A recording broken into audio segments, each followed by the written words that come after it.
किसी भी व्यक्ति के जीवन में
निकालने के लिए कैसे हैं आप?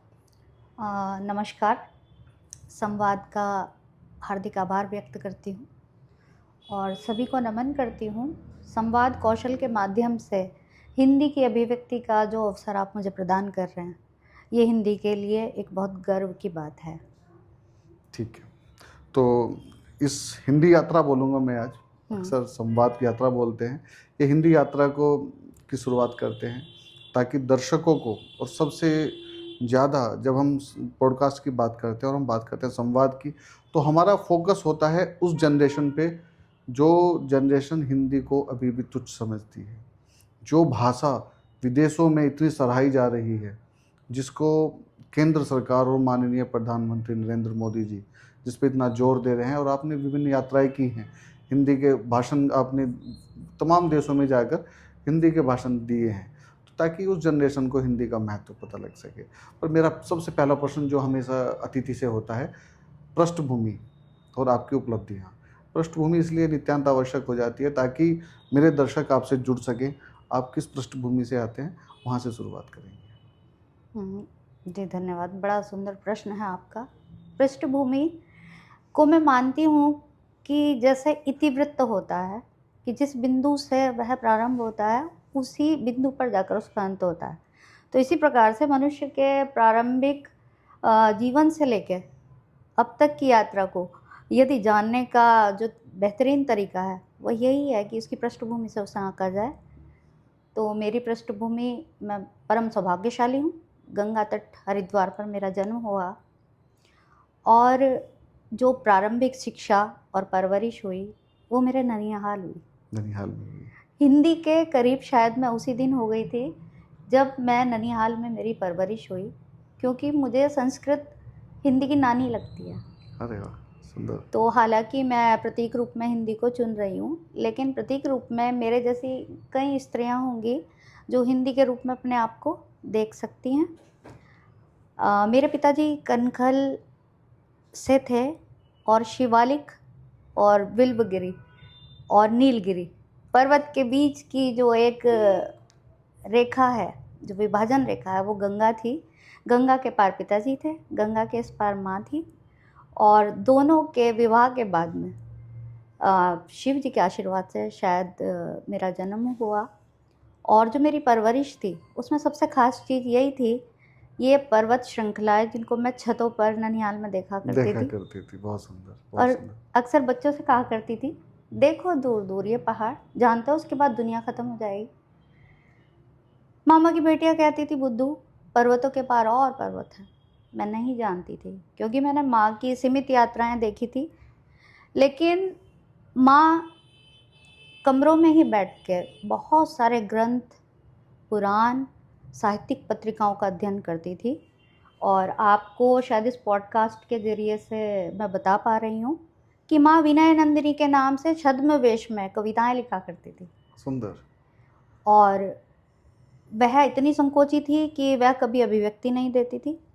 माँ की मृत्यु 2019 में हुई तो उनकी एक छोटी सी पेटिका थी, उसको जब मैंने खोला तो आंखें भीग गई मेरी, क्योंकि इंदिरा गांधी का पत्र माँ के नाम था। बहुत सुंदर। आशा पारिक के पत्र माँ लिखती थी, बहुत ही सुगढ़ शैली में। उनका सुंदर लेख मेरे मस्तिष्क पर अंकित है। मेरे व्यक्तित्व में जो भी आप विशेष देखें वो माँ और पिताजी का है। बहुत सुंदर। पिताजी शतरंज जो गेम होता है उसके नेशनल चैम्पियन रह चुके हैं, और उनकी हिंदी और संस्कृत इतनी अच्छी है कि मैं अक्सर डांट खा खा के कई श्लोकों को 8 साल की उम्र में ही कंठस्थ कर चुकी थी। मेरी पृष्ठभूमि इस परवरिश के बाद में सीधी शिक्षा की ओर चली गई। शिक्षा में महिला विद्यालय से मैंने स्नातक किया। वीना शास्त्री जी हमारी प्रधानाचार्य थी, जिनका मुझे प्रेम हमेशा मिला। उसके बाद गुरुकुल कांगड़ी विश्वविद्यालय में मेरी परास्नातक हिंदी से हुई। पीएचडी भी, जिसको विद्या वाचस्पति कहेंगे, वह भी गुरुकुल से रहा। मेरे कई सहपाठी आज बड़े बड़े पदों पर बैठे हैं और मैं शिक्षिका के रूप में अध्यापन कार्य कर रही हूँ। और बिना किसी हीन भावना के मैंने कभी भी हिंदी को अपने से जोड़े रखा, और पिताजी और माताजी के द्वारा बोले गए जो संवाद थे वही शायद इस संवाद मंच पर आप मुझसे सुन पा रहे हैं। अद्भुत अद्भुत। उसके बाद एक विवाह होता है। विवाह पीएचडी के बाद किया, क्योंकि मेरा मानना है ब्राह्मण कन्या को तप करना होता है। तो अत्रि गोत्र है मेरा, तो पहली तपस्विनी जितना तप तो नहीं, लेकिन विद्या को कैसे तपाया जाता है माँ ने बताया। स्वर्ण में भी खोट होता है, मुझ में भी खोट रहे होंगे, और जीवन चलता रहा सुचारू रूप से। लेकिन अध्यापन के क्षेत्र में मैं विवाह के बाद आई, पहले बेटे के जन्म के बाद। मेरे 2 बेटे हैं, बड़ा बेटा आराध्य है और दूसरा बेटा प्रभव। बहुत से संघर्ष होते हैं, लेकिन संघर्षों के बाद में आप निखर जाते हैं। 2005 में कुछ परिस्थिति ऐसी रही कि मुझे डिग्री कॉलेज का स्वप्न छोड़कर बीएसएम पीजी कॉलेज में भाषा विज्ञान पढ़ाने के बाद स्थायी नौकरी के लिए रानीखेत जाना पड़ा, और 2005 से 2009 लगातार मैंने वहीं अध्यापन किया। वहाँ पर मैंने देखा कि अंग्रेजी को किस तरह बरतना चाहिए। चूँकि मैंने 6 क्लस्टर टॉप किए थे, लेकिन हिंदी के साथ साथ अंग्रेजी को सहूलियत से बरत कर आप कितने निखर सकते हैं, ये मैंने रानीखेत की प्राकृतिक पृष्ठभूमि में जाकर सीखा। वहाँ के एकांत में आप अपनी हिंदी को साधना में कैसे परिवर्तित कर सकते हैं, ये मैंने वहाँ सीखा। आप आत्मबल और बुद्धि बल के साथ कैसे संसार में जीवन यापन करेंगे, मैंने रानीखेत में सीखा।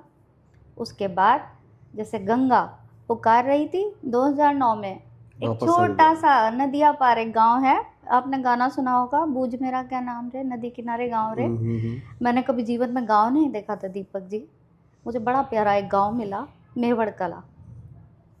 मेवड़ कला रुड़की के पास का एक क्षेत्र है और मुस्लिम बाहुल्य क्षेत्र। आप ये देखिए कि गंगा के साथ साथ मैं यात्रा करती हूँ और गंगा मुझे छोड़ने के लिए हरिद्वार आती है। तो जाने सैकड़ों कविताएं मैंने वहीं सृजित की होंगी, और 2009 से आज तक मैं वहीं अध्यापन में रमी हूँ। बीच बीच में कभी कभी असंतोष नहीं कह सकते ना, आप इसको महत्वाकांक्षा कह सकते हैं, कि पीएचडी के बाद मेरे सहपाठी सभी बड़े बड़े पदों पर कार्यरत थे, और आपको परिवार भी संभालना पड़ता है, एक गृहिणी के रूप में अपने आप को सिद्ध भी करना पड़ता है, हरिद्वार भी नहीं छोड़ना होता है, अपने माता पिता के बीच में भी रहना होता है। इन सारे सौभाग्य को मैंने अपने लिए एक वरदान मांगा, और अपना जो हिंदी प्रेम था उसको लगातार लेखन से जोड़ दिया। वर्ष 2012 व्हाट्सएप एक ऐसी क्रांति थी, संचार क्रांति की, जो मैं इनका कागजों की बिंदियों पर लिखा करती थी कविताएं, जो कभी कभी संकोच में किसी के सामने इधर उधर सुना दिया करती थी, वो सोशल मीडिया पर आ गई। सोशल मीडिया अभिव्यक्ति का ऐसा मंच मिला कि मानो पंख लग गए हों दीपक जी। और कहते हैं जो लगातार आकाश की ओर देखता है उसको पंख लग जाते हैं। तो मेरी इच्छाओं के पंख थे, लेकिन इच्छा शक्ति से पहले ज्ञान शक्ति, और ज्ञान शक्ति के बाद कर्म शक्ति, और उसके बाद इच्छा शक्ति जब तृतीय नंबर पर आती है, तो आप अपने आप को खुद एक चमत्कार के रूप में देखने लगते हैं कि जिन कागज़ों पे मैं कविताएं लिखा करती थी, उन कागज़ों ने मुझे विदेश यात्रा कराई। जीवन में माँ के साथ साथ गुरु कृपा भी मिली, पिताजी का निरंतर सहयोग। मेरे पिताजी इस समय 85 वर्ष से ऊपर हैं, पंडित श्री वीरेंद्र त्रिपाठी जी, जो आज भी यदि आप कनखल के मियाना मोहल्ले में जाएंगे तो आपको लिखते हुए मिलेंगे या संगीत साधना में मिलेंगे। इस उम्र में भी उनकी कर्मठता वंदनीय है मेरे लिए। और माँ का शरीर गया, लेकिन माँ पूरी की पूरी मानो मुझ में उतर गई है। अद्भुत अद्भुत। तो मेरी पृष्ठभूमि अगर आप साहित्यिक दृष्टि से देखेंगे तो आपको शायद मेरी कुछ पुस्तकें पढ़नी पड़ेंगी, जिसमें स्त्री के संघर्ष को संघर्ष ना मानकर आप गतिशीलता का यदि तप मानते हैं तो आप निखर जाएंगे। और मैंने अभी थोड़ी देर पहले कहा था कि स्वर्ण को भी तपाया जाता है, लेकिन स्वर्ण न तपने से डरता है, न कुटने से डरता है, और ना ही बिकने से। लेकिन स्वर्ण की सारी परिभाषा मैं अपने ऊपर नहीं बता सकूंगी। कुल मिलाकर पारिवारिक पृष्ठभूमि में वर्तमान में मेरी 2 बुआ सास प्रोफेसर कुसुमलता वर्मा और स्वर्णलता मिश्रा, दोनों ही डिग्री कॉलेज की प्रोफेसर रही हैं, रिटायर्ड हैं, और इस उम्र में भी वो कई पुस्तकें लिखती हैं। और जो मैं बैठी हूँ उनकी बहू रानी, पुत्रवधू या भतीजा भी पुत्र ही होता है, निश्चित रूप वो से। आपको अचंभा होगा, वर्ष 2018 में विदेश मंत्रालय से मेरे एक आलेख विस्थापन के बीच विलुप्त होती जनबोलियाँ की स्वीकृति मिली। मुझे यकीन ही नहीं आया कि विदेश मंत्रालय ने मेरा पत्र स्वीकृत कर लिया है, मेरा आलेख स्वीकृत हो गया है। लेकिन परिस्थितियों ने ऐसा पलटा मारा कि मेरी सास की मृत्यु हो गई, और 6 अगस्त उनकी मृत्यु थी, और 18 अगस्त मुझे मॉरिशस जाना था। सुषमा स्वराज जी उस समय हमारी तत्कालीन विदेश मंत्री थी। मुझे लगा जैसे कि एक रूढ़िवादी सोच होती है कि शायद मैं ना जा पाऊँ। बिल्कुल सही बात है। लेकिन मेरी दोनों बुआ सास, मेरे देवर शांतनु, गौरी और सभी ससुराल पक्ष के लोगों ने ये कहा कि मम्मी आपको बहुत प्यार करती थी और आप जाकर वो कर आए जो खानदान की स्त्रियां ना कर पाई। अद्भुत अद्भुत, बहुत तो कम ये देखने को मिलता है। ये विदेश यात्रा एक संयोग नहीं थी, ये पूर्व जन्मों के कोई संचित पुण्य थे कि जो मुझे सहयोगी ससुराल पक्ष मिला। माँ मिली। माँ ने पुत्रों की चिंता के लिए कहा कि तुम सारा भार छोड़कर जब आकाश मार्ग तय करोगी तो तुम देखोगी कि आकाश में भारी चीज़ें नहीं ले जाते। संतान को कई बार दायित्व बोझ से इतना बांध दिया जाता है कि स्त्री के पंख होते हुए भी उड़ नहीं पाती। अद्भुत। तो मैं विदेश गई। उन 7 दिनों में आप ये देखिए दीपक जी, आपके 7 वर्ष एक तरफ हैं, 7 पुस्तकें एक तरफ। आप 7 पुस्तकों को अपनी इच्छा अनुसार पढ़ सकते हैं, लेकिन विदेश यात्राएं, वो भी साहित्य से जुड़ी हुई, यदि आप करते हैं, उन 7 दिनों में आप अपने जीवन का जो परिष्कार है, परिष्कृत कर सकते हैं, व्यवस्थित कर सकते हैं। वो मैंने सीख लिया था। बिल्कुल। उसके बाद फिर मैं नहीं रुकी। उसके बाद भोपाल मध्य प्रदेश में मुझे भारत सरकार से न्योता आया। मुझे 9 मिनट बोलना था और मुझे चेक आया था और टिकट आए थे हवाई जहाज़ के। मेरी माँ या मेरी नानी शायद हवाई जहाज़ में नहीं बैठी थी, मैं बहुत खुले तौर से आपको बताना चाहूँगी। हाँ, सास बैठी थी, लेकिन मेरे मायके पक्ष में शायद कोई भी स्त्री हवाई जहाज़ में नहीं बैठी थी। तो वो विमान मुझे पुष्पक विमान की तरह लगता था। माँ हमेशा धार्मिक बातें करती रही। माँ हमेशा अनुसुईया की तरह 2 वस्त्र मुझे देती रही जो कभी मैले नहीं होते, शिक्षा और संस्कार। इन्हीं 2 वस्त्रों के बल पर मैंने अनेक विदेश यात्राएं की। और आपको अच्छा लगेगा, मॉरिशस के बाद कई राज्यों में मेरे रेडियो पर प्रसारण हुए, कविताएं छाई, सोशल मीडिया पर लगातार प्रोत्साहन मिला। और उसके बाद मैं कंबोडिया 2019 में गई, फिर मैं वियतनाम गई, कुआलालंपुर गई। साथ ही साथ जब मैं उन यात्राओं में हिंदी के साथ कुछ सीख कर लौटती थी, हर बार मानो मेरा बल हनुमान के बल की तरह बढ़ जाता था। क्योंकि प्रशांत महासागर, अनेक द्वीप, मॉरिशस को मारीच द्वीप कहते हैं, और जहाँ मेरा जन्म हुआ उसे दक्ष द्वीप, तो दक्ष द्वीप से मैं मारीच द्वीप पर गई और लौट कर आई, श्रीलंका गई। श्रीलंका के उन पाषाणों में जो सीता की करुण व्यथा थी और जो मेरा संवेदनशील मन था, उन्होंने नई सृजना को जन्म दिया। कई पुस्तकों में आप पढ़ पाएंगे। श्रीलंका के साथ साथ फिर न्योता आया फिजी। फिजी वर्ष 2023 में विदेश मंत्रालय ने फिर से आयोजित किया था कि आप अपने आलेख भेजें। इस बार में इनका थोड़ी नई थी, वह टेक्नोलॉजी, तकनीकी ज्ञान, अंग्रेजी ज्ञान के साथ शायद परिस्थितियों ने और जो हमारे साथ घटनाएं होती हैं वो पहले से मुझे तराश रही थी। बिल्कुल। इस बार फिजी में आलेख लिखने में मुझे बिल्कुल दिक्कत नहीं हुई और मेरे आलेख का शीर्षक था कि फिजी गंगा जल सा और हिंदी उसमें तुलसी दल। आप मेरा कोई भी आलेख यदि पढ़ेंगे तो कहीं ना कहीं शिव, पार्वती, मातृ सत्ता का मैं वर्णन करती हूँ। मैं किसी महिला आंदोलन की पक्षधर नहीं हूँ, क्योंकि मैंने सर पर पल्लू रखकर भी दहलीज से अंबर पार करती हुई स्त्रियों को देख लिया है। और मेरी एक कविता थी उन दिनों कि सर पर पल्लू है नहीं पर झुकी है ना अदब से निगाहें। वाह। सर पर पल्लू है नहीं पर झुकी है ना अदब से निगाहें। दहलीज से अंबर तक नाप लूँगी मैं, हाँ रखती हूँ मैं हौसला।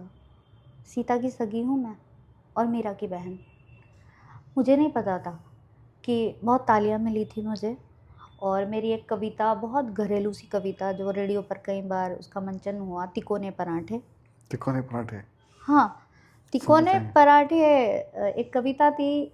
मैं जब छोटी थी तो पीतल के स्टोव पे दादी तिकोने पराठे इतना तहन लगाकर इतने प्यार से देसी घी के कुरकुरे पराठे बनाती थी। शायद वही मेरी स्मृतियों में अंकित हो गए होंगे। और मेरे जो पतिदेव हैं श्री मनुज, उनको रात के खाने में पराठे बहुत पसंद है। बहुत अच्छी कुकिंग तो नहीं मैं करती हूँ, कि मैंने एक दिन गाया कि रोज़ रात 8:15 बजे मेरे शाम सलोने गोल तवे पे सिकते हैं तिकोने पराठे। सुंदर, अद्भुत। श्वेत संगमरमर चाक पर और सतरंगी चूड़ी की ताल पर मैं बनाती हूँ तिकोने पराठे। देखो ना थाल में लाल लाल चित्तियाँ पड़े कैसे मुस्कुरा पड़े। तिकोने पराठे। इस प्रकार से बहुत लंबी कविता है। लंबी सुनेंगे? जितनी आपको याद है, जितनी अभी आपको याद है, ठीक है, उतनी सुनना चाहूँगा। प्रेम प्रतीक्षा की रागनी भी गुनगुनाती हूँ मैं, प्रेम प्रतीक्षा की रागनी भी गुनगुनाती हूँ मैं, और इसकी 3 तहों में छिपा लेती हूँ कुशलता से शिकायतें और खामख्वाह की उलझनें। खूब समझते हैं मेरे तिकोने पराठे। अद्भुत। देखो ना थाल में लाल लाल चित्तियाँ पड़े कैसे मुस्कुरा रहे हैं। देखो ना थाल में लाल लाल चित्तियाँ पड़े कैसे मुस्कुरा रहे हैं। और मैं जानती हूँ इनकी तारीफ़ों के सिक्के ना जाने कौन सी गुल्लक में बंद कर देते हैं वो। ओह वाह। मैं जानती हूँ इनकी तारीफ़ों के सिक्के ना जाने कौन सी गुल्लक में बंद कर देते हैं वो। पर मैं तो रोज़ बनाती हूँ, रोज़ बनाऊँगी, क्योंकि पराठे के सुगंध के साथ रच बस गई हूँ इनकी आदतों में मैं। अक्षर मुझे याद नहीं रहा है। ये 2017 की कविता है, जिसका बीकानेर और राजस्थान में मुझे रेडियो पर आमंत्रण मिला था। कभी दोबारा मौका मिला तो मैं आपको सुनाऊंगी। कविताएं बहुत लिखी मैंने। पृष्ठभूमि हो गई, उपलब्धियों पे हमने बात कर ली। तो मेरा प्रश्न ये है कि जैसे आपने बोला कि संस्कृत आपको नानी जैसी लगती है, तो आप नानी के साथ भी जा सकती थी, फिर भी आप हिंदी के साथ ही गई। यानी कि जैसे आपने बोला जुड़ाव माँ के साथ, तो माँ के साथ गई। तो हिंदी के साथ जुड़ाव के बारे में मैं विस्तृत रूप से जानना चाहूँगा। संस्कृत को आपने कहाँ तक संजोया और कहाँ छोड़ा? हिंदी मुझे नानी जैसी भी लगती है और परनानी जैसी भी लगती है, जिनको मैंने कभी देखा नहीं। मेरे जीवन की कुछ स्त्रियाँ ऐसी हैं जिनके कारण मैं हिंदी से जुड़ी। नानी का जो काल था वो मुग़लों से प्रभावित था, क्योंकि ज्वालापुर की स्थापत्य कला जो होती है, और आप कनखल के परिवेश में देखेंगे तो ज़मीन आसमान का अंतर मिलेगा। वहाँ की वास्तुकला, मकान की हवेली में प्रयोग होने वाले जैसे बरामदा, कोठी, अंगीठी, कई सारे ऐसे शब्द थे जो उर्दू थे। और नानी जो मेरी थी वो बहुत प्रवाह गति से मुहावरों में बातें किया करती थी।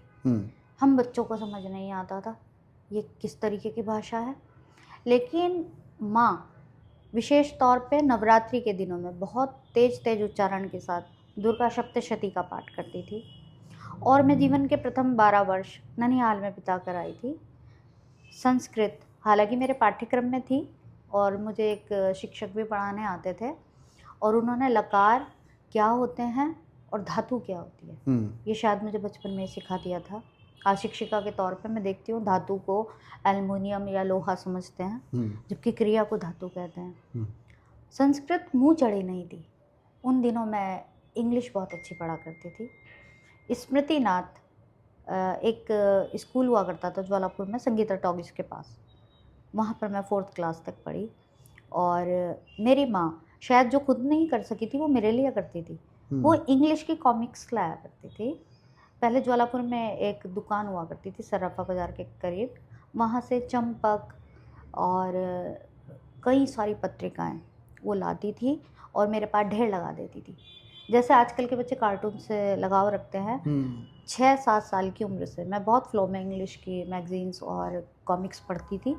मेरी गली के बच्चे मुझ पर हैरान मानते थे। मैं इंग्लिश मीडियम में पढ़ी थी। उस समय प्राइमरी स्कूल में बच्चे पढ़ा करते थे। माँ ने मुझे इंग्लिश मीडियम में डाला, लड़कों की तरह बाल बनाती थी। लेकिन जब मैं 12 वर्ष की हुई तो मैं कनखल गई।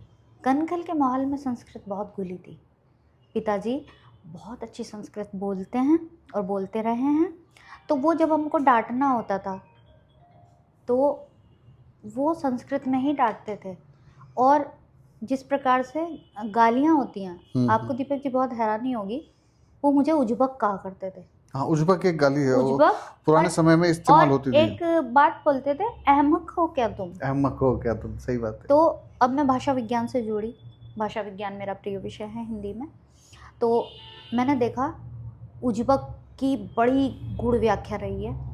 उजबक उज्बेकिस्तान से आए हुए लोग थे जो दिल्ली बस गए थे, और वो अपनी भाषा अपनी शैली को साथ लाए थे। जैसे तुर्की, जैसे पुर्तगाली, तो हिंदी के साथ साथ बहुत सारे शब्द उज्बेकिस्तान से आए, लेकिन वो एक भी हिंदी का शब्द अपनाने के लिए तैयार नहीं होते थे और अड़ जाते थे। तो अड़ियल व्यक्ति को उजबक कहते थे। इसी तरह अहमक, मूर्ख, जो कि एक उर्दू शब्द है। तो बात हो रही थी कि आप संस्कृत कैसे छोड़ गई। संस्कृत मैंने पकड़ी ही नहीं थी। मुझे संस्कृत मुश्किल लगती थी। उसके बड़े बड़े वाक्यों को जब पिताजी संध्या समय में श्लोक उच्चारण करते थे तो मैं उनकी नकल बनाया करती थी। तो डांटते थे कि विद्या के साथ उपहास नहीं करोगी तुम। और आज की डेट में जब मैं विद्यार्थियों को श्लोक पढ़कर सुनाती हूँ तो उनको लगता है कि मुझे इतनी सारे श्लोक, इतनी सारी कविताएं कंठस्थ कैसे हो गई। लेकिन बचपन के जो संस्कार होते हैं वो कुम्हार के कच्चे घड़े पर कुम्हार की उंगलियों की तरह होते हैं, जो ताउम्र पकने के बाद भी शायद अंकित रहते हैं। वही सब जो हम सुनते हैं, वही जो हम परिवेश में रहते हैं, वो गाए बगाए आपके व्यक्तित्व में आ जाता है। मैं कई ज्वालापुरी शब्द बोल देती हूँ जो मुझे शर्मिंदगी का कई बार सामना करना पड़ा। रानीखेत में हालांकि कुमाऊनी प्रभाव है, लेकिन एक बार हम कंप्यूटर डिपार्टमेंट में बैठे थे तो मेरी नानी खिड़की को जंगला कहा करती थी और कहती थी जंगला भेड़ दे। तो मैं किसी धुन में थी और मेरे साथ एक डॉक्टर मैम थी, पाठक मैम। तो बर्फीली सर्द हवा चल रही थी, बर्फ़ के फाये उड़ रहे थे, तो मैं काम में व्यस्त थी, पन्ने उड़ रहे थे। मैंने पाठक मैम को बड़े सहज भाव से कहा जरा जंगला बंद कर दो। वो घंटों हंसी और मुझे लगा कि शायद मैंने कुछ गलत काम किया। लेकिन आज अपने उम्र के इस पड़ाव पे मैं देखती हूँ कि वो एक विरासत है। ज्वालापुर का कोई भी शब्द जो मुझे नानी या माँ से सुनकर मिला उसको मैंने दोबारा नहीं सुना। बिल्कुल सही बात है। बहुत सारे शब्द हैं लुप्त हो गए। जो मॉरिशस का मेरा टॉपिक है, विस्थापन के बीच विलुप्त होती बोलियाँ, मैंने इसी प्रकार के अनेक शब्दों को बहुत सहजता से प्रस्तुत किया था और उसको राजस्थान सरकार ने अपनी पुस्तक, हिंदी निदेशालय की एक पत्रिका आती है राजस्थान सरकार, जिसका पेमेंट भी देती है, उसमें भी स्थान दिया। और मैंने सीख लिया कि जो परवरिश और जो परिवेश और जो विरासत हमें शब्दों की मिली है, ये शब्द संपदा विलुप्त ना हो जाए। हालांकि मेरे बच्चे इतने शब्द नहीं जानते, लेकिन मैं कहीं ना कहीं किताबों में भाषा विज्ञान के जरिए उन शब्दों को संग्रहित कर रही हूँ। संस्कृत पिताजी के बोलने से मुझ में आई, और दूसरे बेटे के जन्म के बाद जब मैटरनिटी लीव होती है तो मैंने संस्कृत से एमए किया। मैंने बीए नहीं किया, मैंने डायरेक्ट एमए किया इंटर के बाद। संस्कृत से किया। और इंटर में भी मेरे पास संस्कृत नहीं थी, मैंने सिंगल सब्जेक्ट से संस्कृत लिया और देखा कि संस्कृत बहुत रोचक है। संस्कृत एक अपने शब्द के रूप में भी संस्कृति से जुड़ा है, जबकि हिंदी के साथ जो हुआ वो मेरे साथ भी हुआ। मेरा नाम कविता था जब मैंने जन्म लिया। जो कार्ड जन्म के छपे थे उसमें कविता रानी, मेरे पिताजी ने बड़ी उम्मीदों से रखा था। जाने क्या गड़बड़ हुई। मेनका नाम मेरा मतलब पसंद का नाम नहीं है, और छोटी बच्ची का जब नाम मेनका रखते हैं और जब वो लड़की क्वाइट कॉलेज में जाती है, उसको इस नाम के कारण कितने आपत्तिजनक शब्दों का सामना करना पड़ता है, उसकी गरिमा का भी हनन होता है। बिल्कुल। लेकिन मेनका शब्द एक ऐसा शब्द था जो मेरी रुचि का नहीं था और मेरे अपनों ने नहीं दिया था, एक ग्रामेटिकल मिस्टेक से। मोनिका भी कोई बहुत अच्छा नाम नहीं था, लेकिन मोनिका से मेनिका और मेनिका से मेनका हुआ। लेकिन फिर मैंने सीख लिया कि हिंदी नाम के साथ भी तो यही हुआ है। हिंदी नाम भी हमारे भारत का दिया हुआ नहीं है। आर्यावर्त भारतवर्ष के नाम से हमारा देश जाना जाता था, जम्बू द्वीप के नाम से जाना जाता था, लेकिन सिंधु नदी के पार के आक्रमणकारी आए थे, फारसी थे। तो फारस के लोग जो स होता है उसको ह का उच्चारण करते हैं और ध को द, तो सिंधु प्रांत को वो हिंदू प्रांत बोलते थे। और ये हिंदी नाम भी हिंदी ने नहीं, भारतवर्ष ने नहीं चाहा होगा कि जो हिंदी जिसको मातृभाषा बोलते हैं वो विदेशियों द्वारा दिया हो। दोनों नाम ऐसे, दोनों नाम, हिंदी का नाम हिंदी ऐसे थोपा गया, और भारत का नाम इंडिया जब हुआ तो वो भी हमें थोपा हाँ, इसकी बड़ी लंबी कहानी है। वो भी एक लंबी तो लेकिन फिर मैंने हिंदी को अपना आत्मबल बनाया। बहुत चिढ़ाते थे, मैं रोती थी, माँ से शिकायतें करती थी। उन दिनों के लोग इतना ज़्यादा कोर्ट कचहरी और नाम परिवर्तन नहीं जानते होंगे। हाँ, पिताजी और माँ की अक्सर अनबन होती रही। कविता नाम बहुत सुंदर था, मुझे भी अच्छा लगता था, लेकिन मेनका नाम को मैं स्वीकार नहीं कर सकी। उपनाम बहुत दे दिए जाते हैं, लेकिन फिर कुछ ऐसी विडंबना हुई जैसे सिंध प्रांत और ये सिंधु नदी को हिंदू और हिंदी नाम मिला। मैंने मेनका नाम के साथ समझौता किया, क्योंकि मैंने देखा है जो जितना संघर्ष करता है उसको जीवन जीने की कला आ जाती है। बिल्कुल अद्भुत। बार बार यदि टकराव होगा तो क्या होता है कि भटकाव का फायदा ये हुआ कि रास्तों की जानकारी अच्छी हो गई। सुंदर, अद्भुत। तो इसी नाम के साथ फिर मैंने अपना ज्ञान थोड़ा सा बढ़ाने की कोशिश की। पिताजी बहुत अच्छा विमर्श करते हैं, आप कभी मिलिए उनसे। पिताजी ने मुझे बताया, अरे तू तो भारत की नानी हुई। क्योंकि मेनका विश्वामित्र की कथा आपने सुनी है। अप्सराएं कोई काल्पनिक होती थी या जो भी किंवदंती है हम नहीं जानते, लेकिन उन्होंने कहा कि हर नाम की अपनी गरिमा होती है और एक ही नाम, तुम गाय नहीं हो जो सारी प्रजाति गाय के नाम से जानी जाए। तुम अपने नाम में वो खूबी पैदा करो बेटा कि मेनका त्रिपाठी तो एक ही है। और मैंने फिर कभी पीछे मुड़कर नहीं देखा। हमारे हिंदू शास्त्र में एक गजब चीज़ है हिंदू धर्म में कि हम अपने किसी भी पौराणिक आख्यान, व्याख्यान, धर्म ग्रंथों, उपनिषदों, वेदों को शास्त्रार्थ की चुनौती देते हैं। गार्गी, मैत्रेय, पाला बहुत परिपक्व महिलाएं थी, लेकिन अब कोई भी व्यक्ति यदि मुझसे मेनका को सिर्फ एक अप्सरा से संदर्भित करता है तो मैं बहुत अच्छा तर्क प्रस्तुत कर देती हूँ। यहाँ जरूरी नहीं है, जो मन को एकाग्र करे वो मेनका, मन का जो हाथ में पड़े जिससे ईश्वर का स्मरण करें वो मेनका, मैं शब्द मन का। और उसके बाद मैं इसकी विस्तृत जानकारी देने बैठ जाती हूँ, लेकिन अब समय जाया नहीं करती। अब मुझे जो भी कोई कॉल आती है, जो विदेश मंत्रालय से पत्र आते हैं, या फिर मैं व्याख्यान के लिए चुनी जाती हूँ, वक्तव्य प्रस्तुत करती हूँ, तो एक ही नाम उच्चारित होता है, डॉक्टर मेनका त्रिपाठी, उत्तराखंड, हरिद्वार। अब इस नाम को मैं अपना चुकी हूँ। तो हिंदी से जुड़ाव बहुत सारी सनातन कथाओं से भी जुड़ा है, साथ ही साथ हिंदी मीडियम, आपने सुना होगा, हिंदी मीडियम को बहुत कमतर आंकते हैं, लेकिन मैंने अपने पूरे जीवन में ये देखा है कि जो लोग बहुत कम जानते हैं वही आपको कमतर आंकते हैं, बिल्कुल। और बहुत कम लोग जानते हैं कि वह बहुत ही कम बहुत जानते कम हैं। जानते हैं। तो ये दोनों चीज़ें, हालांकि मैं भी बहुत कम जानती हूँ, और हिंदू के सिंधु में मैं डुबकियाँ लगाने लगी, और जितनी बार मैंने हिंदी में डुबकी लगाई उतने बार अनेक अनेक मोती पाए। ट्यूशन लेने के लिए मैंने देखा है, साइंस साइड के लड़के मुझसे झगड़ते थे और कहते थे हिंदी की मास्टर नहीं बनोगी तुम, तो मैं कहती थी तुम मास्टरमाइंड बनोगे गुंडा क्षेत्र में। और मेरी वाचालता, मेरा बातूनीपन धीरे धीरे हिंदी में सजने लगा, संवरने लगा, और बातों के लच्छे, रेशमी तार, महीन महीन धागे। फिर जब मैं बोलती थी तो मैं लोगों को बोलते हुए अच्छी लगने लगी, लेकिन इसी को मैंने बिना किसी आर्थिक प्रयास के अपने जीवन में शामिल किया। एक बहुत रोचक घटना मैं आपको बताती हूँ। मैं आर्मी स्कूल का इंटरव्यू देकर आई थी, और मैंने जीवन में इस प्रकार का इंटरव्यू कभी दिया नहीं था। बरेली हेडक्वार्टर में इसका इंटरव्यू हुआ था, और जब साक्षात्कार लिया गया तो मैंने देखा था एक सीनेट हॉल की तरह वहाँ इंटरव्यू लेने वाले बैठे हुए थे। कोई प्रश्न यहाँ से उठता था, कोई प्रश्न वहाँ से उठता था।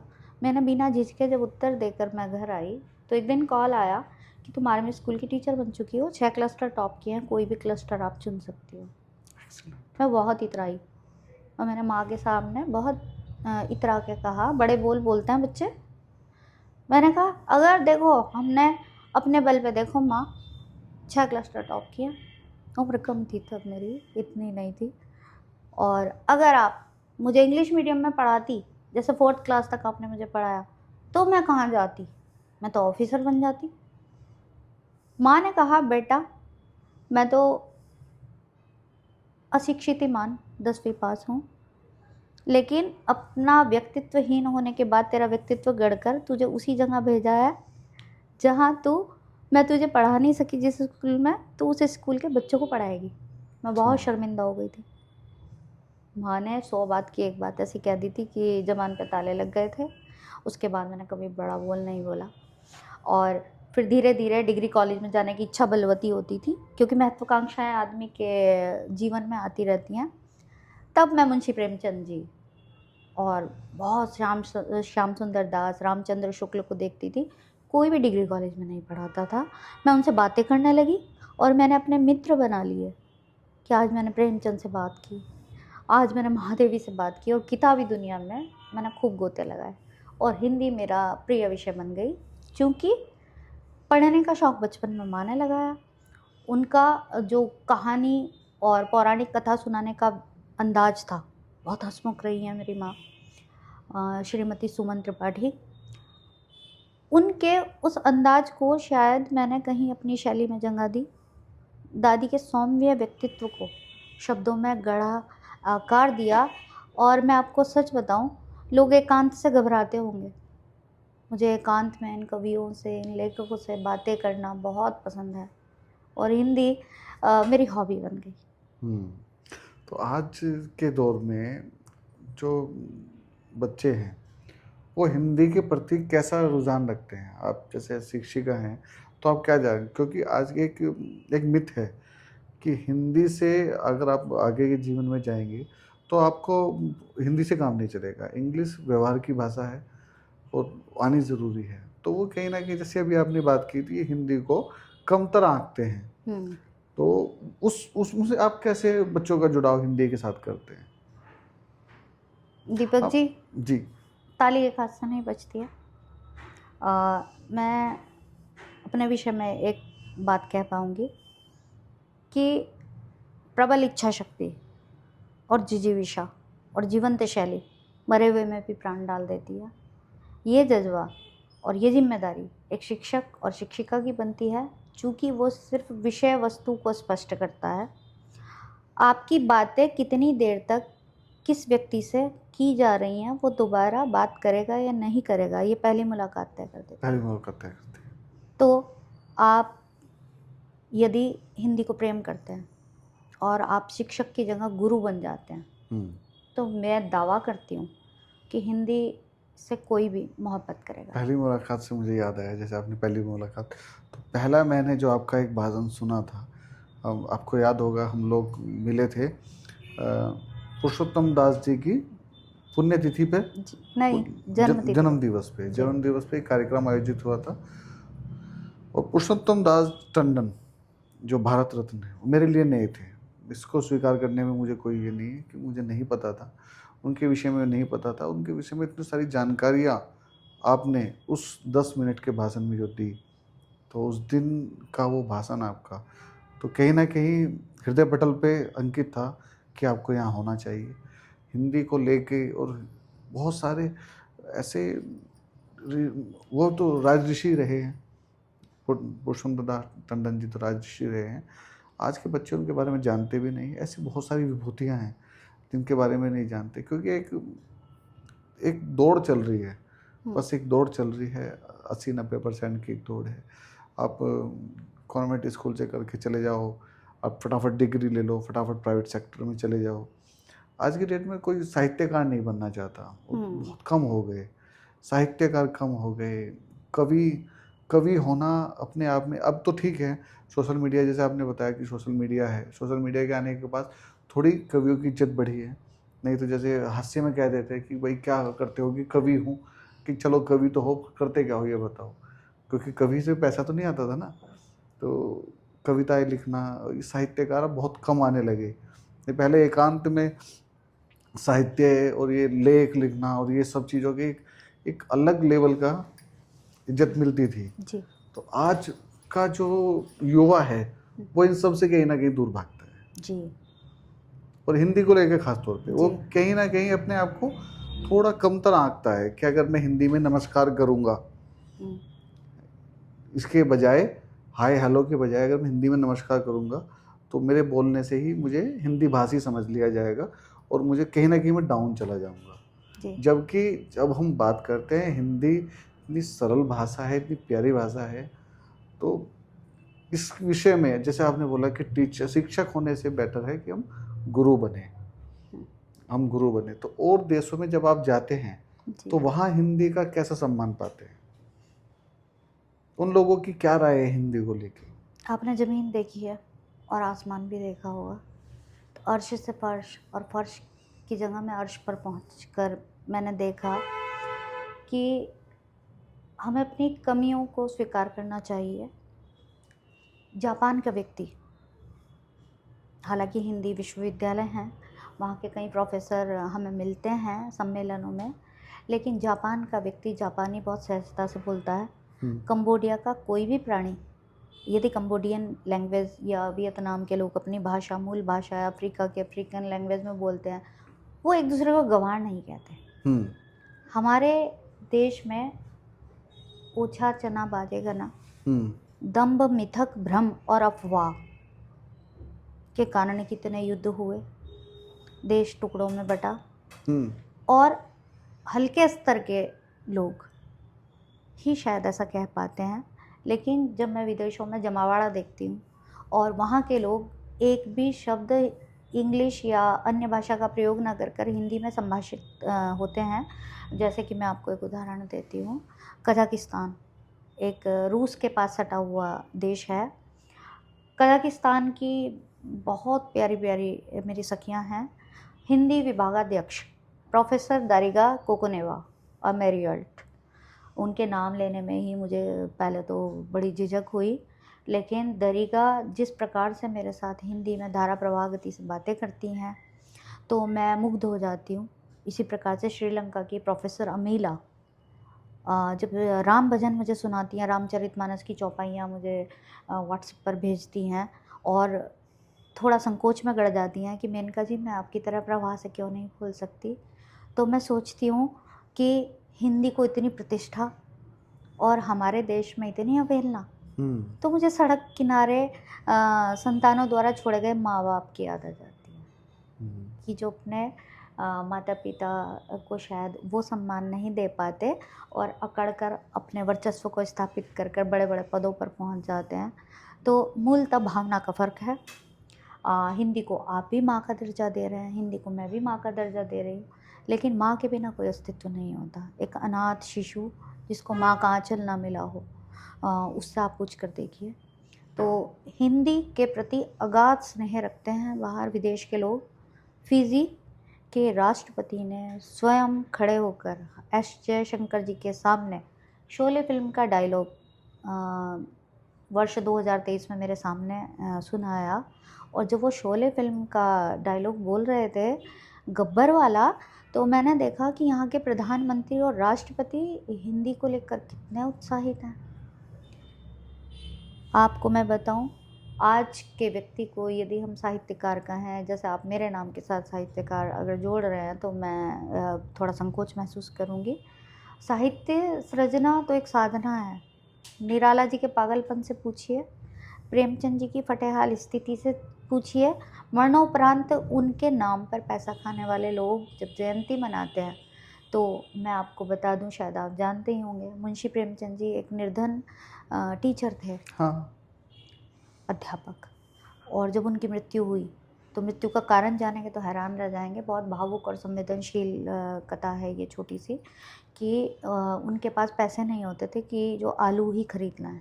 तो उन दिनों उनके किसी, जैसे अरबी, जिनको अरबी बोलते हैं, अरबी की सब्जी गुइयाँ, गुइयाँ लिखा था उस पुस्तक में, वो अत्यधिक गुइयाँ का सेवन करते थे। और बाज़ार से जब नमक खरीदने के लिए परचून पड़ जाते थे तो अपने लिखे हुए पन्ने रद्दी के तौर पे बेच किया जाता था। तो मैंने तो देखा है कि आहा से ही वाह निकलती है। बहुत साधना करनी पड़ी। हिंदी को जो कमतर आंकते हैं, शायद उस काल में भी रहे होंगे, उस दौर में भी रहे होंगे। हमेशा दो शक्तियाँ रही हैं, आसुरी और दैवी। तो इन साहित्यकारों ने एक साधना के बल पर जिस हिंदी को प्रतिष्ठित किया, वो इस चीज़ से नहीं बच सके। उपेक्षा, अवहेलना, कनखल का ही उदाहरण लीजिए, आचार्य किशोरीदास वाजपेयी जी। हालांकि बहुत कम लोग जानते हैं, उनका स्मारक कनखल के चौक बाज़ार में लगा है। और वो इंजन वाली हवेली दक्ष मंदिर के पास उन्होंने अपने जीवन के कई साल दिए। हिमालय डिपो के नाम से आपने एक जगह सुनी होगी, वहाँ औषधि का काम किया। तो उन्होंने भाषा वैज्ञानिक तौर पर कई ग्रंथों की सर्जना की। मेरे पिताजी के गुरु रहे वो। और उन्होंने एक दिन शुद्ध होकर, थोड़े आक्रामक हो जाते थे जब उनकी उपेक्षा की जाती थी, सम्मेलनों में उनका अपमान किया जाता था, तो उन्होंने गंगा में 3 अपने शास्त्र बहा दिए थे और ये कहा था कि यह स्थल इतने विद्वानों के लिए नहीं बना है। तो रीत पुरानी रही है कि आह पर वहाँ रीत पुरानी है। शायद वाल्मीकि के क्रौंच वध को भी आप देखते होंगे कि वाल्मीकि का जो पहला छंद था वो यहीं से फूटा था। ओम माँ निषाद प्रतिष्ठां त्वाम गम शाश्वती समा। यानी कि जो नर था वो मर गया है, मादा पक्षी को एक बहेलिया ने तीर मारा था, और जो मादा तड़प रही है, उस आहा से ही पहला छंद फूटा था। तो एक बहुत बड़ी कीमत चुकानी पड़ती है। हिंदी को जानने वाले बहुत कम हैं। अपनी मिथ्या दंभ, अपनी मानसिकता के बल पर आप उसे आंकते हैं। सही मायने में कौन व्यक्ति क्या है वो खुद ही जानता है।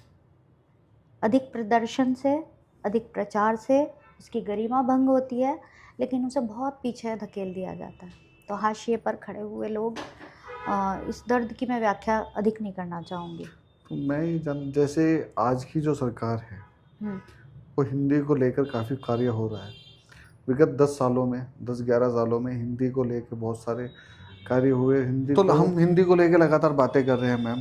तो अब मैं एक जिज्ञासा मेरे मन में आई है कि हिंदी को, जैसे हम बोलते हैं हिंदी हमारी मातृभाषा है, कुछ लोग बोलते हैं हिंदी हमारी राष्ट्रभाषा है, तो आपका क्या मानना है? मैं क्षमा चाहूँगी धृष्टता के लिए। ना तो हिंदी हमारी मातृभाषा है और ना हिंदी हमारी राष्ट्रभाषा है, ऐसा चूँकि संविधान में कहीं नहीं लिखा है। हिंदी हमारी मातृभाषा है जिसमें ऋषि की साउंड, री से ऋषि, जैसा कि हमने वर्णमाला में सीखा है, बहुत कम लोग लगा पाते हैं। और मातृशक्ति, और इस प्रकार के उच्चारण मैं बहुधा क्षेत्रगत प्रभाव में देखती हूँ कि मात्र अर्थात ओनली, तो हिंदी एक ओनली लैंग्वेज नहीं है, तो आधार है, जीवन का आत्मा है, प्राण है और राष्ट्रभाषा नहीं है।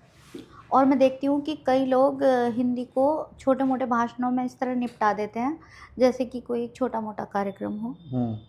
चूँकि हिंदी दिवस 14 सितंबर को आने वाला है और यदि आप इसके विषय में मैं निबंध प्रतियोगिताएं जब करती हूँ तो बच्चे घिसी पिटी या तो किसी गूगल से या किसी की पुस्तक से या किसी से सुनी सुनाई बातों के आधार पर लिख लाते हैं। तो मैं कहती हूँ कि थोड़ा और में भी फ़र्क आ जाता है। तो फ़र्क में फ़र्क, नुक्ते का भी उच्चारण में प्रभाव पड़ता है। तो आपका प्रश्न ये है, हालांकि इसकी कथा बहुत लंबी है, यदि आप सुनेंगे तो मैं तो आज जैसे आपने जिक्र किया हिंदी दिवस, तो हिंदी दिवस आने वाला है जी। तो हिंदी, मैं आपके शब्दों को आपकी लाइन से चुरा लूँगा, उसके लिए मैं क्षमा प्रार्थी हूँ। कि जैसे हिंदी दिवस के बारे में आपने बात किया कि बहुत हल्के में निपटा देते हैं, तो क्या हिंदी दिवस को एक दिन हिंदी को हिंदी दिवस के रूप में मनाने मात्र से हम हिंदी के साथ न्याय कर पा रहे हैं? आपके प्रश्न का जवाब तो बहुत ही सहज है कि नहीं, बिल्कुल नहीं। और हरिशंकर परसाई जी एक प्रसिद्ध व्यंग्यकार थे, उन्होंने तो ये कहा था कि दिवस तो कमज़ोरों का मनाया जाता है, मजदूर दिवस, बाल दिवस, जो असहाय होते हैं उनको दिवस के माध्यम से उनकी तरफ उपेक्षित लोगों की तरफ ध्यान दिया जाता है। हिंदी दिवस को महज एक दिन में निपटाना बिल्कुल भी न्याय संगत नहीं है। बहुत कम लोग जानते हैं, जब बोलते हैं मंचों पर हिंदी दिवस 14 सितंबर 1949 को संविधान में इसको राजभाषा का दर्जा मिला था, तो राष्ट्रभाषा का दर्जा कहाँ मिला है? बहुत सारे प्रांत जो इधर दक्षिण भूभाग क्षेत्र के हैं, तमिलनाडु, वहाँ पर हिंदी बोली ही नहीं जाती। मलयालम, कन्नड़, तेलुगु, चूँकि ये भाषाएं बहुत प्राचीन हैं, तो प्राचीन होने के कारण ये संस्कृत से थोड़ी मिलती जुलती है। लेकिन मैं देखती हूँ श्रीलंका में सिंगली भाषा तमिल के बहुत करीब होते हुए भी वहाँ भी फूट है। तो हिंदी दिवस को महज एक दिन में निपटाना बिल्कुल न्याय संगत नहीं है, उचित नहीं है। और दीपक जी, 14 सितंबर 1949 शाम 4 बजे एक बैठक हुई थी और मैं इस पॉडकास्ट के माध्यम से एक बहुत महत्वपूर्ण जानकारी आपको दूंगी। संविधान के अनुच्छेद 343 से 351 तक राजभाषा का जिक्र आता है, भाग 17, 8वीं अनुसूची। ये सब गिनी गिनाई और कंपटीशन में आने वाली कुछ पंक्तियां हैं, लेकिन इसके 2 दिन पहले से 12 सितंबर से ही गहमा गहमी शुरू हो गई थी। और हमारे भारत में एक कमी रही है, यहाँ पर बिना किसी बात को गूढ़ता से जाने एक अफवाह तंत्र काम करता है। तो एक अफवाह से जुड़ी कहानी मैंने अपने स्टूडेंट लाइफ में ही सुनी थी कि बच्चों ऐसा हुआ कि 14 सितंबर 1949 को कई प्रांत भिड़ गए और कहने लगे हमारी भाषा हो, हमारी भाषा हो। गांधी जी ये चाहते थे कि जन जन की भाषा हिंदी हो। दक्षिण भारत हिंदी प्रचार सभा 1925 में ही स्थापित कर दी थी। तो 4 राज्यों के हिसाब से हिंदी नहीं, हिंदुस्तानी बने, क्योंकि हिंदुस्तानी में हिंदी के साथ साथ उर्दू शब्दों को भी शामिल किया गया था। मुगलों का 200 साल प्रभाव रहा, फिर पुर्तगाली आए, लेकिन नेहरू जी जिन्होंने लाल किले पे जो प्रथम भाषण दिया था स्वतंत्रता दिवस के दिन, वो भी इंग्लिश में दिया था, तो उसका विरोध हो रहा था लगातार। तो मुंशी अयंगर जी और 2-3 नाम और थे बड़े बड़े, उन लोगों ने एक बैठक प्रस्तावित की और एक कथा हमें सुनाई गई थी उस काल में कि डॉक्टर राजेंद्र प्रसाद जी बैठे हुए थे और 77 वोट हिंदी के पक्ष में पड़े और 77 इतर राज्य भाषाओं के। सारी सभा में सन्नाटा था कि जाने क्या होगा अगले पल, कि अचानक राजेंद्र प्रसाद जी ने अपनी सहमति हिंदी को दे दी और हिंदी हमारी राजभाषा बन गई, जबकि ऐसा है ही नहीं।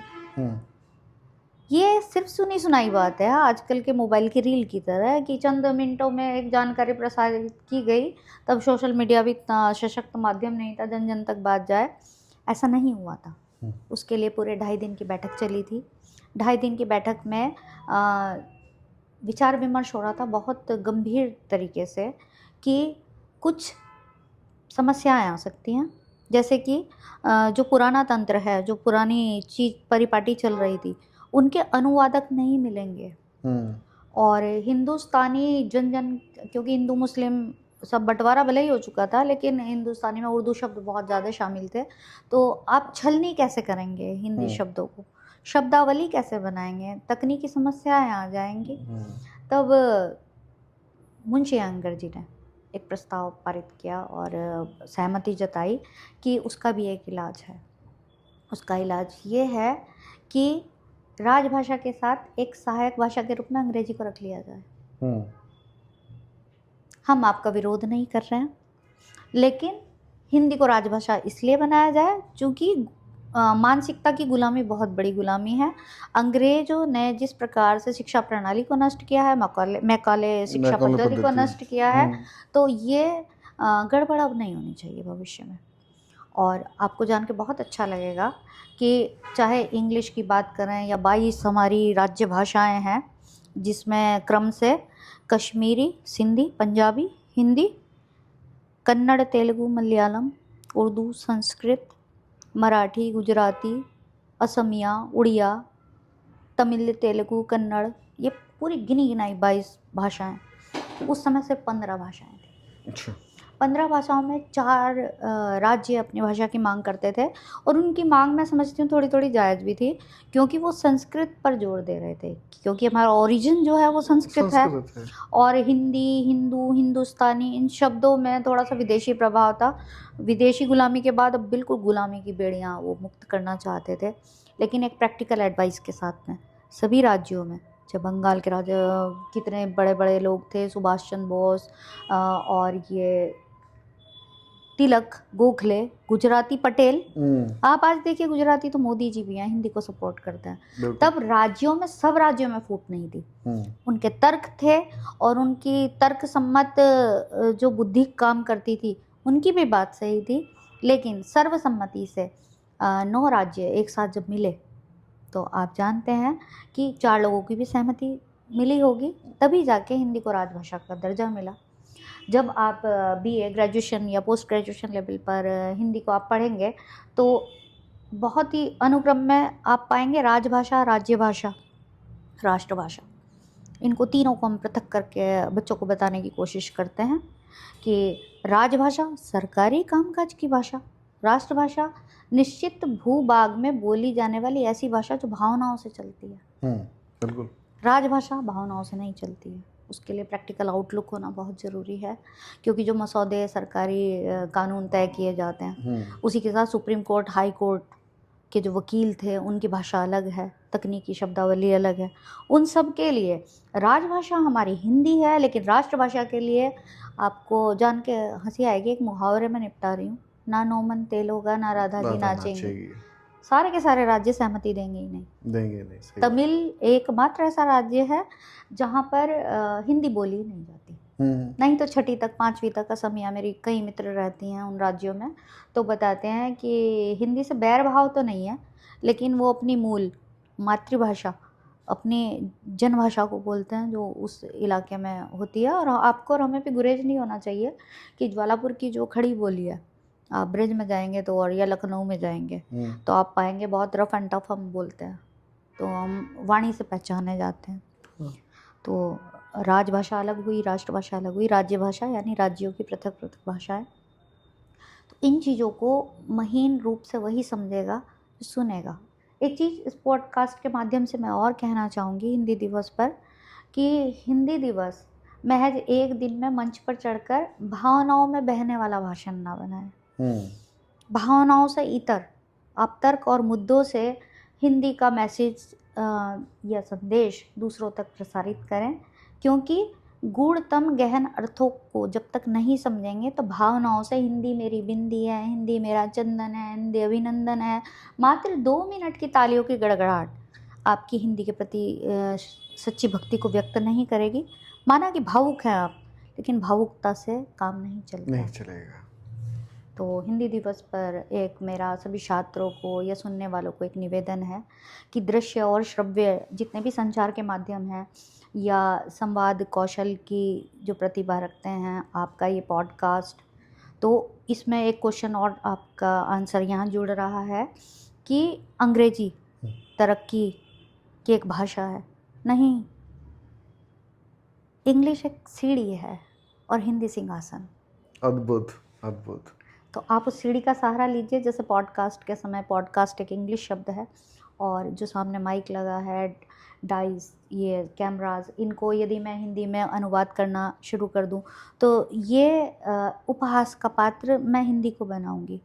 हिंदी को आप साधनों से सुलभ बनाएं, जितने साधन मिलें उतना सुलभ बनाएं। जैसे आमतौर पर गृहिणियाँ करती हैं, कम साधन में भी श्रेष्ठतम व्यंजन बनाती हैं।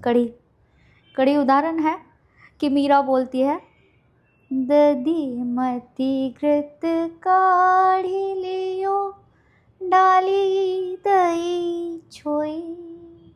इसी लाइन में देखिए हिंदी आ जाती है कि मैंने दही को मथा, मक्खन निकाला और छोई छोड़ दी। छोई अर्थात मट्ठा। हमारी गृहिणियाँ उसी मट्ठे में तड़का लगा के इतनी शानदार कड़ी व्यंजन बनाती हैं। तो मैं भी इस उदाहरण के माध्यम से यही कहूँगी कि जो भी साधन मिल रहा है उसे हिंदी के परिष्कार, परिष्कृत, संवर्धित रूप में आप उपयोग में लाएं। और हिंदी सम्मान की भाषा है, वाणी पर ओज की भाषा है, उत्साह की भाषा है, उमंग की भाषा है। और जो माथे पर होती है होत सुशोभित बिंदी, यूं ही राष्ट्र में होती है प्राण प्रिय हिंदी। तो हिंदी को नमन, राष्ट्र को नमन। और राष्ट्रपति द्रौपदी मुर्मू की सहज सरल कभी भाषण सुनिएगा। निर्मला पुतुल एक आदिवासी संथाली भाषा से आने वाली कवित्री हैं, उनकी कविता संथाली भाषा में ही सुनिएगा। राज्य भाषा को भी प्रेम कीजिए, राज्य भाषा को भी प्रेम कीजिए। राजकाज की भाषा है क्या, उसे एक बार संविधान के 181 पृष्ठ पढ़िए, तब जाकर आप कहिए कि हिंदी हमारी राजभाषा है, हाँ राष्ट्रभाषा नहीं है।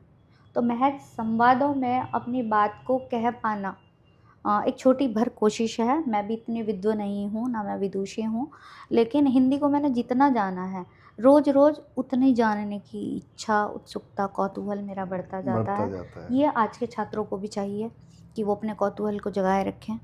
और हिंदी का प्रति जो सम्मान है वो 15 दिवस के जो भादो मास में पितृपक्ष के 15 दिन होते हैं, इसमें ना निपटाएं। हिंदी आपके संवादों में उभरती है, दैनिक दिनचर्या में आती है। आप जो बोलते हैं आपके बच्चे वही बोलते हैं, और यही बच्चे हमारी पीढ़ी के संवाहक हैं। अतीत को लाए थे, उस विरासत को बिना खर्च किए बहुत सम्मान के साथ योग्य हाथों में देने का हमारा फ़र्ज बनता है। फ़र्ज चूँकि उर्दू शब्द है, और हिंदी उर्दू, पुर्तगाली, जापानी और ये टेक्नोलॉजी में तकनीकी शब्दावली, बिल्कुल नई शब्दावली जो आ रही है, आप उसे भी सीखिए। अंग्रेजी को मैं फिर दोहरा रही हूँ, आप साधन बनाइए, लेकिन आत्मा हिंदी है, हिंदी रखिए। साधन का क्या है, युग के अनुसार बदल जाएंगे, आत्मा नहीं बदलती। चलिए, हिंदी पर हमने विस्तृत रूप से बहुत ज्ञानवर्धक बातें की। निश्चित रूप से पॉडकास्ट के माध्यम से दर्शकों को और हमारी युवा पीढ़ी को हिंदी को इतना सहज भाव से, सरल भाव से आपने जो समझाया है क्या है हिंदी, उस बड़ा ज्ञानवर्धक तरीके से आपने बताया। अब बात करते हैं, जैसे आप शिक्षिका भी हैं, तो गुरु और शिक्षक, इन दोनों में क्या भिन्नताएं हैं? आपने तो आध्यात्मिक प्रश्न पूछ लिया मुझसे। गुरु और शिक्षक में क्या अंतर है? मैं आपको लच्छेदार बातों में तो नहीं, एक उदाहरण के माध्यम से समझाऊं कि आज का जो इंग्लिश मीडियम बच्चा है वो सफ़ेद रंग की कॉपियाँ खरीदता है, बड़ी महंगी महंगी। उस पर जो काले पेन से लिखाता है, श्वेत पन्नों पर कागज़ से जो लिखाता है, वो शिक्षक है। और जो काले श्याम पट पर खुद श्वेत चौक से इबारत गढ़ता है, वो गुरु है। अद्भुत, अद्भुत। तो इसमें हमारी जो भारतीय संस्कृति की परंपरा है, अंधकार से प्रकाश की ओर जो ले जाए, अज्ञान से ज्ञान की ओर जो ले जाए वो गुरु है। और जो जैसे प्यासा कुएं के पास जाता है, कुआं प्यासे के पास नहीं जाता। जब आप होम ट्यूटर बनकर एक शुल्क लेकर बच्चे को शुल्क के माध्यम से उसके घर पहुंच जाएं पढ़ाने के लिए और मोबाइल स्क्रॉल करते हुए ट्यूशन पढ़ाएं, वो शिक्षक है। और जो तन मन धन वार कर और बिल्कुल समर्पित हो जाए, अंगुलीमाल, रामकृष्ण परमहंस, राजा राम मोहन राय और अनेकों अनेक उदाहरण जब आप पढ़ेंगे तो गुरु के प्रति जो निष्ठा, जो त्याग, जो समर्पण का भाव अपने आप ही आता है सहज। उसके लिए ना किसी शुल्क की आवश्यकता पड़ती है, ना कहने की आवश्यकता पड़ती है। मुझे कहते हुए दुख होता है, आज का अभिभावक अपने बच्चे पकड़ पकड़ कर बड़े बड़े स्कूल में, कॉलेज में ले जाए, हाँ कोचिंग सेंटर में जब भेजता है, तो मैं उन शिक्षकों पे थोड़ी शर्मिंदा हो जाती हूँ कि क्या कोई शिक्षक एक अभिभावक को यह नहीं कह सकता कि आपने जितने विश्वास से अपने बच्चे को मुझे सौंपा है, अब आप इसके जीवन के कई समस्याओं को सुलझाने का दायित्व जब मुझे सौंप चुके हैं तो आप निराश नहीं होंगे। आप बिल्कुल, टेंशन शब्द ही निकल रहा, आप तनाव मुक्त हो जाएं और बच्चे को मुझे सौंप दें। बच्चे के अंदर जो भय आएगा वो वही इज्जत है, वो इज्जत खो चुके हैं। गुरुकुल परंपरा में यही हुआ करता था। हाँ जी, जब संदीप। गुरुकुल परंपरा और जब अंग्रेज़ों का आगमन हुआ भारतवर्ष में, तो सबसे पहले उन्होंने गुरुकुल परंपरा को ही जी। नष्ट किया। उनको कहीं ना कहीं समझ में आ गई था कि अगर गुरुकुल परंपरा को नष्ट नहीं किया गया तो यहाँ पे बड़ा मुश्किल है उनके लिए। तो वही, क्योंकि हमारी तो परंपरा यही रहे हैं, राजा महाराजा सब गए हैं और गुरु का आदेश सर्वोपरि हुआ है। चाहे वो भगवान श्री राम हो, चाहे कोई भी हो, राजा के दरबार में गुरु का स्थान हमेशा राजा के बराबर रहा है और गुरु की आज्ञा के बिना राजा ने कभी कोई डिसीजन नहीं लिया है। और आज हम जो शिष्यों के मन में गुरु के प्रति भाव देखते हैं, आदर तो अब समाप्ति समझो, तो वो कहीं ना कहीं वो भी एक जो कॉन्वेंट कल्चर बढ़ता जा रहा है, इंग्लिश मीडियम पद्धति जो आ गई, जहाँ पे पहले गुरु हुआ करते थे, गुरु से टीचर हुए और अब तो फादर हो गए। उसमें फादर तो एक ही हुआ करते थे, अब वहाँ पे फादर हैं वो। अभी देखो कितना बदलाव आ गया है। तो भगवान भी हुए तो वो सब गुरुकुल में गए, उन्होंने सब शिक्षा ली, वहाँ पे संस्कृत भी पढ़ा, वहाँ पे भिक्षा लाना, ये सब, क्योंकि वो सब कलाएं थी। उनको पता था कि इनका अहंकार भी नष्ट करना है, कि आपको एक उस समय के लिए भी तैयार करना है कि कभी वो समय भी आ सकता है कि सिंहासन पर बैठने वाला हरिश्चंद्र डोम के अगर पानी भी भर सकता है जी। तो आपको वो गुरु तैयार करते थे जी। कि आप उस परिस्थिति भी चले जाओ तभी भी। तो ये गुरु का दायित्व था। आज शिक्षक खुद अपने आप से मोबाइल में और इस जैसे आपने बताया उसमें लगा हुआ है, तो वो क्या उसको समझा लेगा जी। हिंदी के विषय में बात हो गई, शिक्षक के रूप में बात हो गई, उसके अलावा अभी आपका कुछ जुड़ाव बॉलीवुड के साथ भी देखा जा रहा है। बॉलीवुड के साथ आप किस तरह से जुड़े हैं? क्या आप उनकी पटकथाएं लिखती हैं या उनके क्या आपका जुड़ाव है बॉलीवुड के साथ? और अभी कुछ एक नई सीरीज आने वाली है जिसमें आपके गीत, जिस विषय में हम चर्चा कर रहे थे, वो क्या है? जी, मैंने आपको बताया था कि वर्ष 2012 या 11 के करीब सोशल मीडिया मुझे एक अभिव्यक्ति का मंच मिला और लगातार मैं निरंतर कुछ ना कुछ लिखती रहती हूँ। इन्हीं दिनों मैं कुछ निर्देशक जैसे प्रेम मोदी जी, वो फिल्मों में पंचलाइट एक मूवी बना रहे थे, तो पंचलाइट फणीश्वरनाथ रेणु जी की एक बड़ी प्रसिद्ध रचना रही है और उसमें जो अभिनय कर रही थी कल्पना जी, वो मेरी सखी भी हैं, तो मैं बहुत उत्साहित थी। तो मैंने इस फिल्म की समीक्षा लिख कर डाली थी जिसको बहुत पसंद किया गया था। साथ ही साथ मेरे संवादों के लिए कई बार निर्माता निर्देशक इनबॉक्स में आकर ये कहते रहे कि आप ये सब कैसे कर लेते हैं। तो ये छोटी मोटी तारीफ़ें हुई थी, लेकिन धीरे धीरे अभी दिल्ली यूनिवर्सिटी ने मुझे जज के रूप में अभी हाल फिलहाल 3-4 महीने पहले ही लघु फिल्म की निर्णायक की भूमिका दी।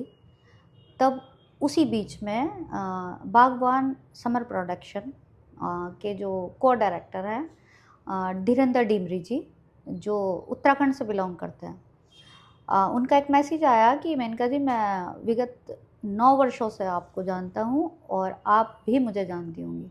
मैंने बहुत सहज सुलभ स्वभाव से कहा कि मैं आपको नहीं जानती। तब उन्होंने बहुत ही आराम से बताया कि आप बागबान मूवी को देख चुकी हैं, और बड़ी उत्साहित हुई, तारीफ़ हुई। धीरे धीरे उन्होंने कहा आपको एक अवसर दिया जाता है, लेकिन उसके लिए 9 मिनट का आपको समय मिलेगा, और 9 मिनट में आप कश्मीर के प्राकृतिक सौंदर्य पर एक गीत यदि लिख सकती हैं तो मैं समझता हूँ कि मैं अपनी उम्मीदों पर खरा उतरूँगा, क्योंकि मैंने आपकी काफ़ी प्रशंसा की है। मैं उस समय एक रेस्टोरेंट में बैठी हुई थी ज्वालापुर में, अपने पति के साथ, बच्चों के साथ। चूँकि मैं कश्मीर तो कभी नहीं गई, लेकिन एक शिक्षिका के तौर पे जो हमारा सामान्य ज्ञान होता है, डल झील और झेलम, ये सब, और सुरखाब के पक्षी, ये सब कल्पनाओं में पहले ही विचरण करते हैं। जहाँ ना पहुँचे कवि, नहीं, जहाँ ना पहुँचे रवि वहाँ पहुँचे कवि। ठीक है। जितनी देर में खाना ऑर्डर हो रहा था, मैंने आँख मूंदी और कल्पना की रानी खेत की बर्फ, और कुछ चूँकि पलकें बंद थी तो पहली लाइन है, चूम लो पलके की नूर जन्नत का समेट रही हैं आँखें, नीले गीले शामियाने तले झेलम बेगम सो रही है। ये पूरा गाना मैं सुना नहीं सकती, अनुबंधित हूँ। बिल्कुल बिल्कुल। और आपको जान के अच्छा लगेगा, या तो माँ शारदा की कृपा होती है कि उन्होंने एक दिन बाद फ़ोन किया कि वेल डन, आपकी तारीफ़ बॉलीवुड के बड़े बड़े लेखक निर्देशक कर रहे हैं, और आपको इसके लिए एक छोटा सा पेमेंट भेजा जा रहा है। तो चूँकि वाइब्रेंट कश्मीर के नाम से वो मूवी आ रही है और उसका निर्माण अभी अधूरा है, वहाँ पर अभिनय के लिए भी मुझे ऑफ़र आया। चूँकि मेरा पीएचडी हिंदी के नाटकों में युगबोध पर रहा है, तो वीना शास्त्री मैम, मेरी जो पूर्व अध्यापिका रही हैं डिग्री कॉलेज में, संतोष चौहान जी, वो अभिनय कौशल को सराहती थी। लेकिन फिर भी एक गरिमा होती है लेखन की। मैं उस अनुबंध को स्वीकार नहीं कर सकी, लेकिन वर्तमान की एक मूवी जो आप इसी महीने या अगले महीने देख पाएंगे, खरीफ, जो कि किसान की समस्या पर आधारित है, उसमें मैंने बहुत ही संवेदनशील तरीके से गानों को लिखा। फिर एक नहीं, मैंने सारे गाने लिखे। बहुत सुंदर। और यदि हरिद्वार में ये मूवी रिलीज होती है तो मैं कई टिकट कुछ लोगों को दूंगी, वो आए, मेरी कमियों को बताएं, ना कि सराहें। साथ ही साथ बॉलीवुड के खरीफ फिल्म के जो अभिनेता हैं मनोज, उनसे बातचीत का जब मौका मिला तो मुझे जानकर बहुत अच्छा लगा। वह हिंदी से आत्मा से जुड़े हैं और ज़मीन से जुड़े हुए व्यक्ति हैं। उनके कुछ लिंक्स हैं जो मैं अक्सर सोशल मीडिया पर भी चर्चित करती हूँ। अभी विमान हादसा जब हुआ तो मैंने एक क्षणिक भावावेश में एक कविता लिखी, उसको स्वर दिए उन्होंने, और बॉलीवुड में उसकी भी चर्चा रही। साथ ही साथ अन्य निर्माता निर्देशक भी कभी कभार फ़ोन कर देते हैं। और आज मैं इस पॉडकास्ट के ज़रिए अपने 2 गुरुओं का नाम भी बताऊंगी जो मुझे सौभाग्य से मिले। वर्ष 2020 में स्पर्श गंगा के किसी साहित्यिक कार्यक्रम में एक दुबले पतले वृद्ध से व्यक्ति दिखे जो साहित्य पर बड़ी अच्छी चर्चा कर रहे थे। उनको देख के आप अनुमान नहीं लगा सकते थे कि वह कौन है। तो जब मैंने उनका परिचय लिया तो गंगा पुत्र निलय उपाध्याय मुझे नाम बताया गया, और मुझे उस कार्यक्रम को होस्ट करना था। अचानक से मेरी आंखें विस्मय से फैल गई। मुझे पता चला देवों के देव महादेव के स्क्रिप्ट राइटर, फिल्म 10 के राइटर, पहाड़ माझी का जो उपन्यास है उसके राइटर, सिया के राम के राइटर मेरे सामने बैठे हैं और वो मेरी प्रशंसा कर रहे हैं। मैंने तत्काल अपने पति को कहा कि कोरोना में कहीं नहीं जाएंगे, और उस 1 महीने में उन्होंने मुझे वो गुरु विद्या दी जो शायद किसी बिरले को मिलती हो। बॉलीवुड के व्यक्ति हैं लेकिन आध्यात्मिक संत। साथ ही साथ मैं सूरज प्रकाश जी के विषय में भी चर्चा करना चाहूँगी जो मेरे गुरु हैं। उन्होंने मुझे तकनीकी ज्ञान में कुशल बनाया, और अंग्रेजी भी एक कौशल है जिसको मैं छात्रों को बताऊंगी कि अंग्रेजी से नफरत ना करें, उर्दू को भी सीखें। ये सभी चीज़ें साधनों के रूप में हिंदी के संवर्धन के लिए सहायक सिद्ध होंगी, और हिंदी व्यवसाय से जुड़ रही है, हिंदी रोजगार दे रही है। आप हीनता को छोड़कर अपना वर्चस्व स्थापित कीजिए। संसार भर की भाषाओं में मैंड्रिन 2nd नंबर पर बोली जा रही है, आप गर्व कीजिए। हमारी हिंदी 3rd नंबर पर बोली जा रही है, 3रे नंबर पर हिंदी की चाल किसी से होड़ के कारण नहीं लगी, क्योंकि होड़ में एक को पछाड़ कर दूसरा दौड़ता है। हमारी हिंदी आगे जाने के लिए नहीं बढ़ रही है, वो सही मार्ग की ओर बढ़ रही है। तो निष्ठा, समर्पण, त्याग, हिंदी से हम सीख सकते हैं, नैतिक मूल्य सीख सकते हैं। आज के पॉडकास्ट में शिक्षक दिवस और गुरु की भी चर्चा हुई। हिंदी के साथ गुरु भी आए, शिक्षक भी आए, और मैं छात्रों की एक शिक्षिका के रूप में भी आपके समक्ष कुछ संदेश दे पाई। ये सब हिंदी का है। मेरे व्यक्तित्व में जो विशेष है वो या तो माँ का है, और जो विशेष है वो हिंदी का है। बहुत सुंदर, बहुत सुंदर। आज का पॉडकास्ट बहुत अच्छा रहा। मेनका त्रिपाठी जी, बहुत बहुत आभार आपका, हमारे आग्रह को स्वीकार करने के लिए पुनः आभार कि आप आए और हिंदी को इतना नज़दीक से हम भी जान पाए, क्योंकि हिंदी भाव की भाषा है जी। हिंदी सिर्फ धारा प्रवाह बोलने का नाम हिंदी नहीं है, हिंदी आत्मा की भाषा है जी। जहाँ आप अपने आप को ईश्वर तत्व से जोड़ते हो। जब आपने बोला कि 9 मिनट, मैं अगर एक बात करूं आज की जनरेशन के लिए कि 9 मिनट आपको मिले और आपने आंखें बंद की और आपने कश्मीर के ऊपर एक गीत रच दिया और उसका आपको पेमेंट भी मिला, जी। तो ये हिंदी है। ये हिंदी है जो 9 मिनट आंखें मूंदने पे आपको पैसा दिला दे। आप उसको कैसे गढ़ते हैं और उसको हिंदी के साथ जुड़कर, आज हिंदी पहले की अपेक्षा बहुत समृद्ध हुई है। आज हिंदी मंचों पे, आज जो हम पहले बात कर रहे थे कि पहले कवि सम्मेलनों में कुछ पैसा नहीं मिलता था, आज के कवि सम्मेलन विदेशों में जाकर, हिंदी के कवि सम्मेलन दुबई जैसी जगहों पे जाकर हिंदी की काव्य पाठ का बहुत पैसा मिलता है। तो आज के जो दर्शक हैं और जो आज का युवा है वो हिंदी, जैसे आपने बोला, मैं आप तो डिटेल में बता चुके हो, मैं तो उसमें क्या ही जोड़ूंगा कि हिंदी को आप कम मत समझे, हिंदी से आप स्नेह करें। हिंदी भाव की भाषा है, हिंदी आत्मा की भाषा है, हिंदी हमारी भाषा है, हिंदी राजभाषा है। तो हिंदी के बारे में बात हुई, शिक्षकों के बारे में बात हुई, मेनका जी के पर्सनल एक्सपीरियंस के बारे में हमने काफ़ी सारी बातें की। और हॉलीवुड अभी आने वाले समय में जो इनकी मूवीज़ आने वाली हैं उसमें गीत तो यहाँ नहीं बोल सकते, अनुबंधन है, तो वो गीत यहाँ पे बताना संभव नहीं है। निश्चित रूप से मूवी आएगी तो हम तक टिकट आएगा तो हम भी सुन लेंगे और आपको भी सुनने को मिलेगा। तो जैसा मैं अक्सर बोलता हूँ कि बच्चों को जोड़ कर रखिए संस्कारों से और आप खुद जुड़े रहिए पॉजिटिव विचारों से। तो मिलते हैं अगले पॉडकास्ट में किसी एक और नए मेहमान के साथ। तब तक के लिए नमस्ते भारत।